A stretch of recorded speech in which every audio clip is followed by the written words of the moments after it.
The sterile smell of the hospital room couldn't mask the metallic tang that lingered in the air, the iron scent clinging to my clothes, a constant reminder. I remember the blinding white lights reflecting in the crimson stains blooming on the linoleum floor, stark against the pale tile. They said it was touch and go, that I might not make it through the night. My family, the people who were supposed to be my rock, the anchors in my storm, they were already planning my funeral. They thought I was fading, that my voice was already silenced. They had no idea I could hear every single word. If your own family turned their backs when you needed them most, subscribe now to hear my story and countless others of betrayal and ultimate revenge. It all started with a persistent ache, a dull throbbing in my side that I initially dismissed as stress. I was working tirelessly, juggling 2 jobs to make ends meet, barely affording the tiny apartment I called home. My family, on the other hand, lived comfortably, supported by my father's successful business. I'd always been the independent one, the black sheep who refused to follow their prescribed path of marrying young and settling down. I wanted more. Savannah, that's me, always chasing something just out of reach. But the ache worsened, evolving into a searing pain that left me doubled over, gasping for air. Finally, after collapsing at work, my coworker, bless her heart, rushed me to the emergency room. The doctors ran a battery of tests, their faces growing increasingly grim. The diagnosis was swift and terrifying: a ruptured ectopic pregnancy, internal bleeding, and the urgent need for surgery. The doctor explained the severity of the situation to my parents, the gravity etched onto his face. It was a life-or-death situation, and every second counted. I was wheeled into the operating room, the world blurring around the edges as the anesthesia took hold. What happened next, I only know from snippets overheard later, fragments of conversations that would forever shatter my perception of my family. While I lay unconscious on the operating table, fighting for my life, my mother gathered the rest of my family in the waiting room. I learned later from a sympathetic nurse that she announced with a chillingly casual tone, "Let's go back home. She'll be fine. The doctors are doing everything they can, and there's no point in us sitting around here worrying." My father, ever the obedient husband, readily agreed. My siblings, always eager to please my parents, followed suit without a second thought. They packed up their belongings, reassured themselves that I was in good hands, and left. They left me alone, facing the greatest battle of my life, convinced that I would simply bounce back unscathed. They didn't bother to check on me, didn't call the hospital for updates, didn't even send a text message to express their concern. They simply vanished, as if I were nothing more than an inconvenience, a minor obstacle in their perfectly curated lives. I woke up in the intensive care unit, weak and oriented, my body screaming in protest. The nurse, a kind woman with gentle eyes, informed me that the surgery had been successful, but that I had lost a significant amount of blood. She then delivered the crushing blow. My family hadn't been there. They hadn't been there before the surgery, during the surgery, or after the surgery. They hadn't even called. I lay there staring at the ceiling, the reality of their abandonment sinking in like a stone. The pain in my body was nothing compared to the ache in my heart. How could they? How could the people who were supposed to love me unconditionally simply walk away when I needed them most? I felt a surge of anger, hot and intense, but I pushed it down. I couldn't afford to succumb to despair. I needed to focus on healing, on regaining my strength. But beneath the surface, a seed of resentment had been planted, a dark and twisted seed that would eventually blossom into a carefully cultivated plan for retribution. I stayed silent. I acted like everything was fine when they eventually deigned to visit, days later, offering hollow apologies and flimsy excuses. But inside, the fury was building, a silent inferno fueled by their callous disregard. They thought they had broken me. They thought I would simply forgive and forget. They were wrong. So very wrong. The person I trusted most was one of them. The hospital discharged me with a stack of pamphlets and a prescription for painkillers, sending me back into the world feeling more fragile than ever. My body was a roadmap of aches, a constant reminder of the ordeal I had endured. But the physical pain was a mere shadow compared to the emotional wound that festered within me. Sleep became a luxury I could no longer afford. Every time I closed my eyes, I saw the sterile white walls of the hospital room, the masked faces of the medical staff, and the empty space where my family should have been. The silence of my apartment was deafening, amplifying the loneliness that gnawed at my soul. I tried to return to my old routine, forcing myself to go to work, to smile at my coworkers, to pretend that everything was normal. But it was a charade, a carefully constructed facade that threatened to crumble at any moment. My performance at work suffered, my concentration shattered by intrusive thoughts and overwhelming fatigue. I made mistakes, missed deadlines, and earned reprimands from my manager. The financial strain, already a burden before the surgery, now threatened to crush me completely. Medical bills piled up, adding to the weight of my existing debt. I swallowed my pride and reached out to my parents, hoping for a lifeline, a temporary reprieve from the mounting pressure. I explained my situation, the precariousness of my finances, and the desperate need for assistance. My mother listened patiently, her voice devoid of emotion.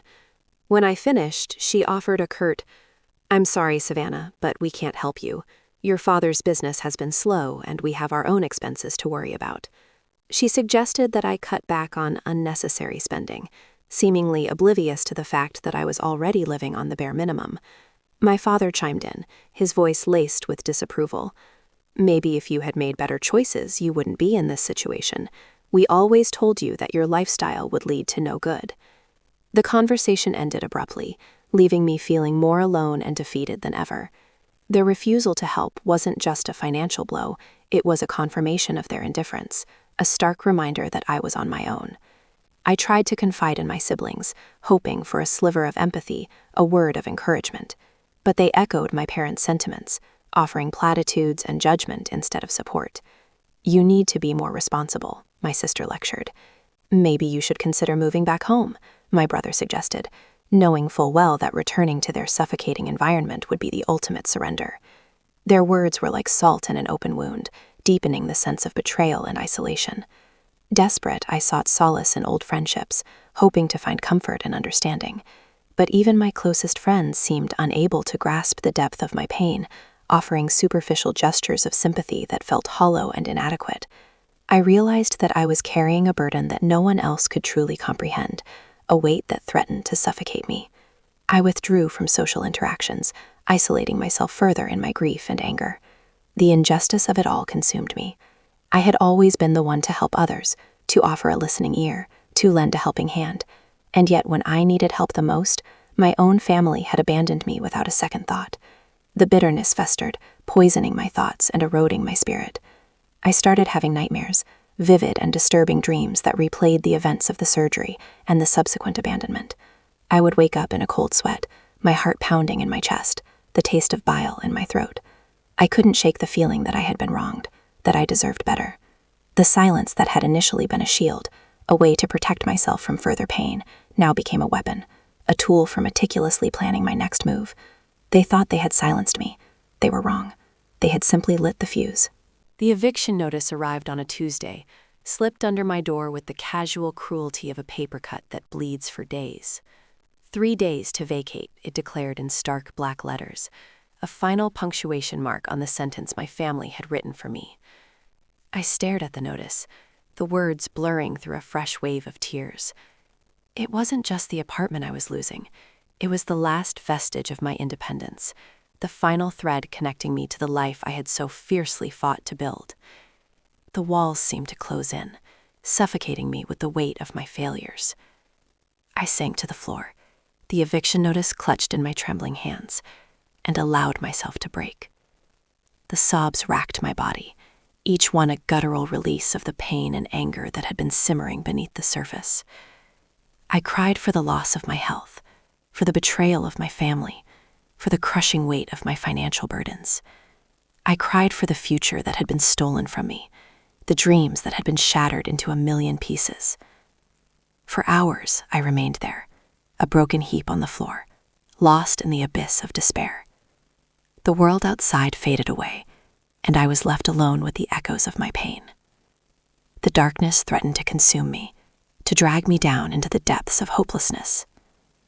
I thought about giving up, about surrendering to the inevitable. The thought was fleeting, but the feeling lingered, a tempting whisper in the back of my mind. To just let it all go, to cease fighting, to simply disappear. The hospital had almost been a success for my family in making me disappear for good. But then, a flicker of defiance ignited within me, a tiny spark of resolve, fueled by the injustice I had suffered. It wasn't a grand, heroic surge of strength, but a quiet, stubborn refusal to be defeated. They wanted me to break. They expected me to crumble. They thought I was weak. But I wasn't. I was a survivor.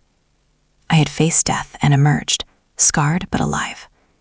I had endured the ultimate betrayal and refused to be broken, and I would not let them win. The tears subsided, replaced by a cold, hard resolve. I stood up, my legs wobbly, my body aching, but my spirit unbent. I crumbled the eviction notice in my fist, the paper tearing under the force of my anger. It was time to stop wallowing in self-pity and start fighting back. It was time to turn the tables on the people who had wronged me. I looked around my apartment, my eyes scanning the familiar surroundings with a newfound clarity. This wasn't just a place to live, it was a battlefield, and I was about to declare war. The immediate problem was the eviction. I had no savings, no job prospects, and nowhere to go. I knew I couldn't rely on my family for help. That realization, as painful as it was, freed me. I was alone, yes, but I was also unburdened. I didn't have to worry about their expectations, their judgments, or their disapproval. I could make my own choices, forge my own path, and seek my own retribution. I started by calling every friend, acquaintance, and former colleague I could think of, pleading for any kind of work. I offered to clean houses, walk dogs, run errands, anything to earn a few dollars. I swallowed my pride and posted ads online, detailing my skills and availability.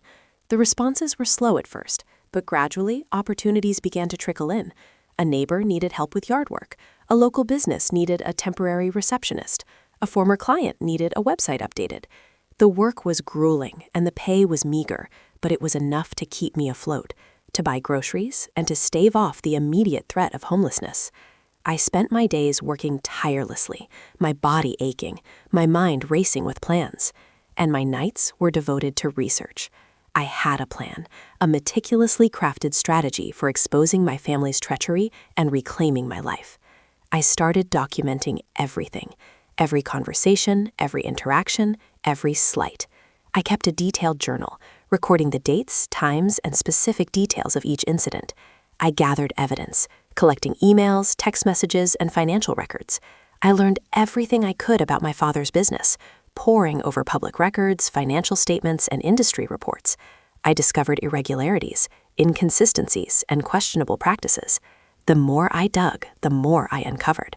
It was like peeling back the layers of an onion, each layer revealing a new level of corruption and deceit. I realized that my family's callous disregard for my well-being was just the tip of the iceberg. They were hiding something big, and I was determined to find out what it was. The anger that had initially fueled my desire for revenge now morphed into something more focused, more strategic. I wasn't just seeking retribution, I was seeking justice. I wanted to expose their lies, to hold them accountable for their actions, and to reclaim my life from their grasp. I smiled. I acted broken, but I was recording everything. My family thought they were untouchable. They believed that their wealth, their status, and their connections would protect them from any consequences. They underestimated me. They underestimated my intelligence, my resourcefulness, and my unwavering determination. I was no longer the naive, trusting daughter they had always known. I was a strategist, a planner, a force to be reckoned with. I spent hours studying their habits, their routines, their weaknesses. I learned their vulnerabilities and identified their pressure points. I knew exactly what to say, what to do, and when to strike. They thought they had silenced me. They thought they had broken me. They were about to learn just how wrong they were. The exact day they tried to end me, I exposed the truth. I smiled. I played their game. I acted like the dutiful daughter, the concerned sister. But I was recording everything, every condescending word, every dismissive glance, every thinly veiled insult. I became a master of disguise, concealing my true intentions behind a mask of forced pleasantry. I attended family dinners, endured their patronizing lectures, and even offered to help with their various projects, all while meticulously gathering evidence. My phone became my most valuable weapon, recording conversations, capturing images, and storing a treasure trove of incriminating data. I learned how to use forensic software to recover deleted files, how to track IP addresses, and how to encrypt my communications. I transformed my apartment into a makeshift war room, plastered with photos, documents, and timelines. I spent countless hours poring over legal codes, researching corporate fraud, and consulting with anonymous online experts. I discovered that my father's business was built on a foundation of lies and deceit. He had been systematically defrauding investors, evading taxes, and engaging in a range of other illegal activities. My siblings were complicit, either actively participating in the scheme or turning a blind eye to his transgressions. The deeper I dug, the more disgusted I became. These were the people who were supposed to love and protect me, and yet they were capable of such profound cruelty and dishonesty. There were close calls, moments when I thought my cover would be blown. My mother, ever the watchful matriarch, seemed to sense that something was amiss. She would scrutinize my every move, questioning my motives and probing for weaknesses. I had to be careful, always one step ahead, anticipating her suspicions and deflecting her inquiries. One evening, while I was helping my father organize his files, I stumbled upon a hidden compartment in his desk.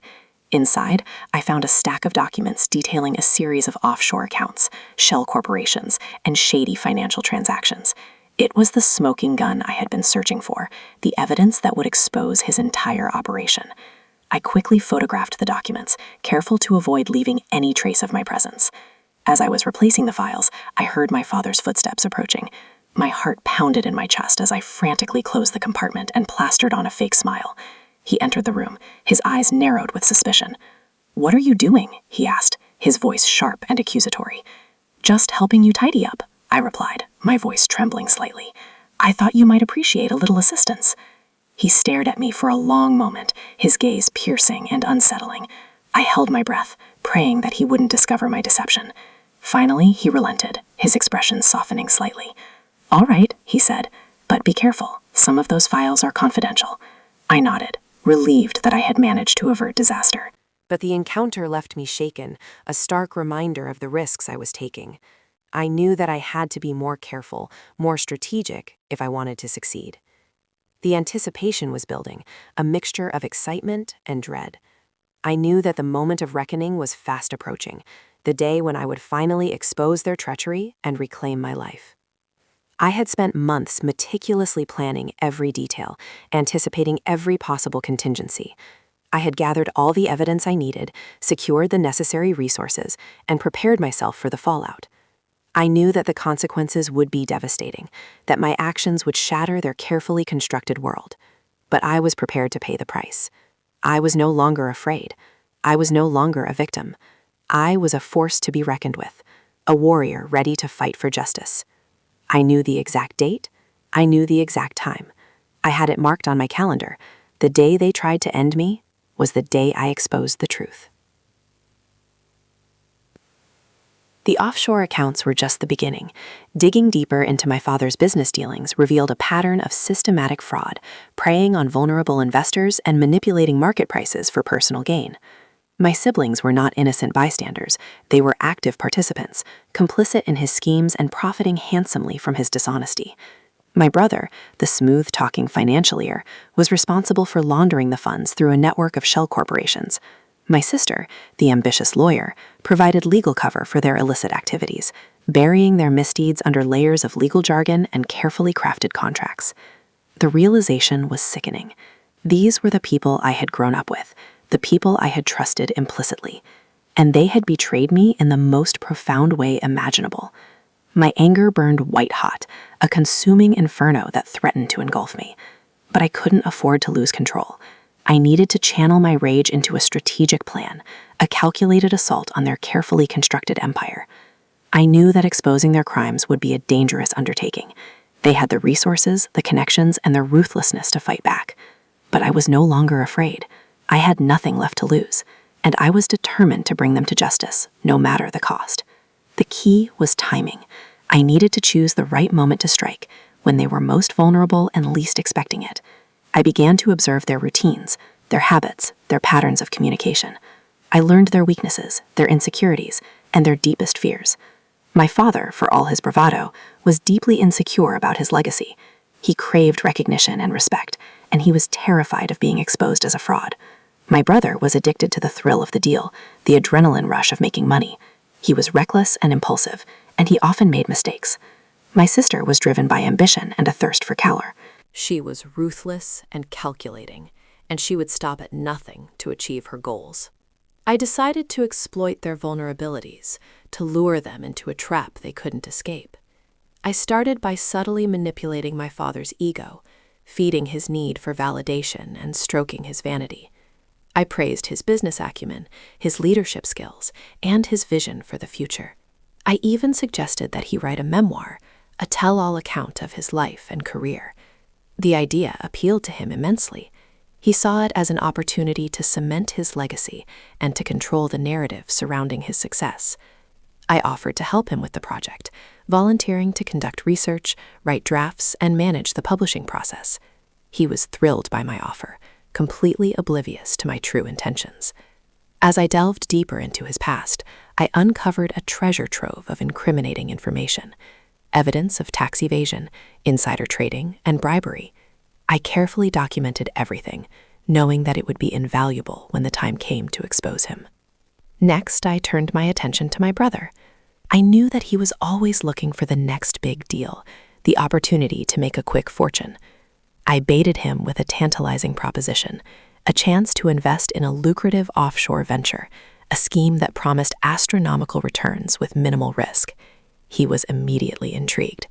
I fed him just enough information to pique his interest, while carefully concealing the true nature of the investment. I knew that he wouldn't be able to resist the temptation. He was too greedy, too impulsive, to see the trap that I was setting. As for my sister, I knew that she craved power and influence above all else. I approached her with a proposition that would appeal to her ambition, a chance to run for public office, to become a respected leader in the community. I offered to help her with her campaign, to provide her with the resources and support she needed to win. She was flattered by my offer, unaware that I was secretly undermining her efforts. I leaked damaging information to her opponents, spread rumors about her personal life, and sabotaged her fundraising efforts. Slowly but surely, I was tightening the noose around their necks, drawing them closer to their doom. They were so blinded by their own greed, their own ambition, and their own arrogance that they couldn't see the danger that was lurking just beneath the surface. They thought they were in control, but they were merely pawns in my game. The day was coming. The trap was set. All that remained was to spring it. I invited my family to a celebratory dinner, a seemingly innocent gathering to commemorate my father's latest business success. I chose a private room at an exclusive restaurant, a place where we could talk freely without being overheard. As they arrived, I greeted them with a warm smile and a carefully rehearsed display of affection. My father beamed with pride, basking in the attention and admiration of his children. My brother was buzzing with excitement, eager to discuss the details of the offshore venture. My sister was radiating confidence, already envisioning herself as a rising political star. As we sat down to dinner, I raised my glass in a toast. "To family," I said, my voice dripping with sarcasm. "May we always be there for each other, through thick and thin." They clinked their glasses together, oblivious to the storm that was about to break. As the meal progressed, I subtly steered the conversation towards their criminal activities. I asked probing questions, feigning ignorance and curiosity. I baited them with leading statements, inviting them to incriminate themselves. Slowly but surely they began to reveal the truth, boasting about their exploits and confessing their sins.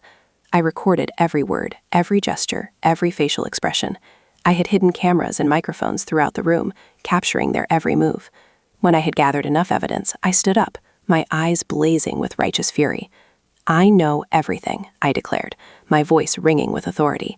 "I know about your tax evasion, your insider trading, your bribery, your offshore accounts, and your fraudulent schemes. I know about everything you've done to hurt people, to enrich yourselves at the expense of others."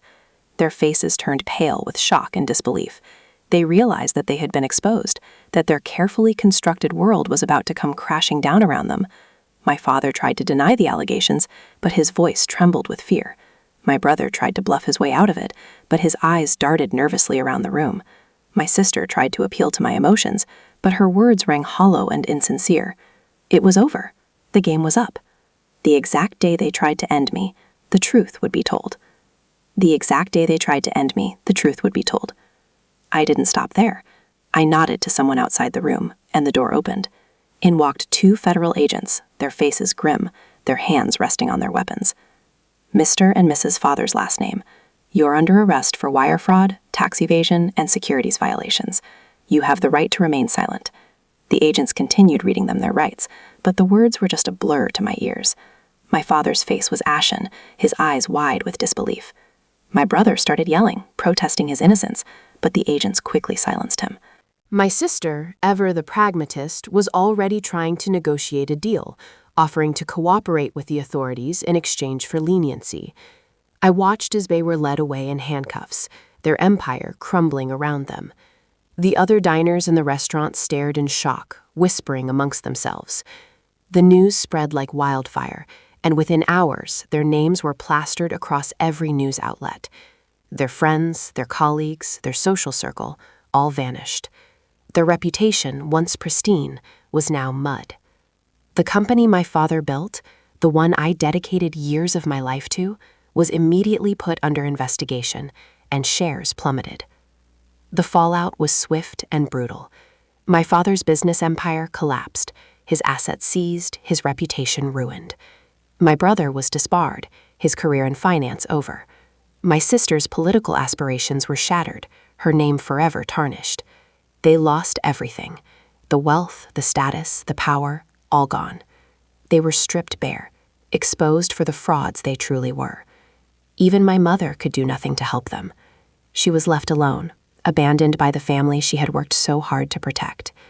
She tried to reach out to me, begging for forgiveness, pleading for me to drop the charges, but I refused to speak to her. The pain they inflicted was too deep, the betrayal too profound. I couldn't forgive them. Not yet. I simply blocked her number and changed my address. They would be going away for a very long time. What was once a lavish penthouse downtown was now a jail cell for all of them. I watched it all unfold from a distance, a sense of cold satisfaction washing over me. For years, I had been living in their shadow, a victim of their manipulation and control. Now, the tables had turned. I was the one in control, the one holding the strings. They finally understood that I was not someone to be toyed with. I sat alone in my apartment, a glass of wine in hand, the news reports flickering on the television screen. I felt a strange mix of emotions, triumph, relief, and a lingering sense of sadness. I had achieved my goal. I had brought them to justice. But the victory felt hollow, empty. The damage they had done to me, to our family, could never be fully repaired. A part of me was damaged, forever changed by the events of the past year. But I was alive. I was free. I was no longer a victim. I had reclaimed my life. I just smiled. I started a new life, far away from the wreckage of my old one. I changed my name, moved to a new city, and started a new career. I surrounded myself with people who loved and supported me, people who valued me for who I was, not for what I could do for them. I focused on healing, on rebuilding my life, on finding peace. It wasn't easy. There were days when the pain was overwhelming, when the memories flooded back, when I felt like giving up. But I persevered. I kept moving forward, one step at a time. I learned to forgive myself for the mistakes I had made, for the trust I had misplaced. And slowly, gradually, I began to heal. Now I dedicate my life to helping others who've been hurt by similar situations and to helping spread awareness. It's the least I can do. Revenge isn't sweet. It's necessary. It's a messy, complicated emotion that can consume you if you let it. But sometimes, it's the only way to break free from the chains of the past, to reclaim your power, and to find justice. It's about standing up for yourself, refusing to be a victim, and fighting for what's right, even when it's hard. I will never forget what they did to me, but I refuse to let it define me. I am stronger than that. I am a survivor. I'm finally free. Would you have done the same? Let me know in the comments. Subscribe for more justice.